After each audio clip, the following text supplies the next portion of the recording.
J'enlevais mon voile, j'ai fixé le regard dans la caméra. Je savais que bon, c'est cette photo qui va circuler dans nos médias, qui va changer un peu mon destin. La conséquence était que je ne peux plus rentrer dans mon pays. Bonjour, je suis Mitra Jazipour et j'ai 32 ans, je suis franco-iranienne, grand maître féminin d'échecs et membre de l'équipe nationale de France. Bon, je me rappelle à l'époque, quand j'ai commencé le jeu d'échecs, j'étais très petite, j'étais la seule fille qui jouait dans le club. Il y avait des vieux monsieur. Une fois que je me suis lancée dans les tournois, il y avait beaucoup des petites filles comme moi. Et on était surveillés par les Mollahis.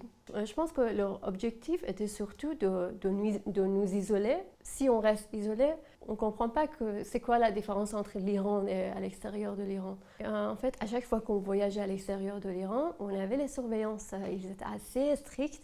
Ils ne nous laissaient pas communiquer avec les autres. Ils nous surveillaient. On n'avait pas le droit de sortir de l'hôtel.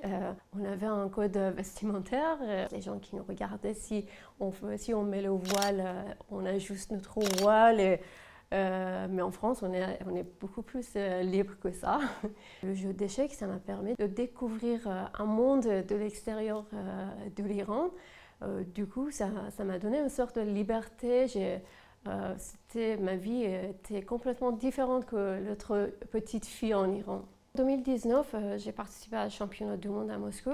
J'ai décidé de participer sans voile, refuser porter le voile, qui est vraiment un code vestimentaire obligatoire. C'est un symbole de régime islamique. Je me rappelle une fois que je suis entrée dans la salle, j'étais très stressée. On m'a pris la photo, j'ai fixé le regard dans la caméra.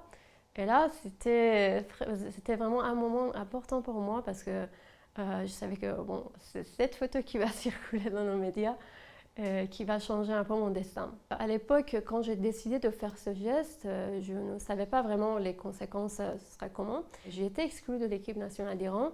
Comme j'ai continué à faire les activités contre le régime, parce que je ne voulais pas rester en silence, je voulais profiter de la liberté d'expression, la conséquence était que je ne peux plus rentrer dans mon pays. Je reste loin de ma famille, de tout ce que j'ai construit. J'avais une carrière quand même qui a duré plus que 20 ans. Du coup, tout ça terminé. Les premières fois que j'ai vraiment enlevé mon voile, j'avais l'impression que je suis nue, que tout le monde me regarde, que c'est important pour tout le monde. Après, j'avais tout le monde le sentiment que quelqu'un me surveille, que j'aurais des problèmes. Après, petit à petit, j'ai réalisé que bon, tout ça c'est terminé. Je peux vivre ma vie comme je veux.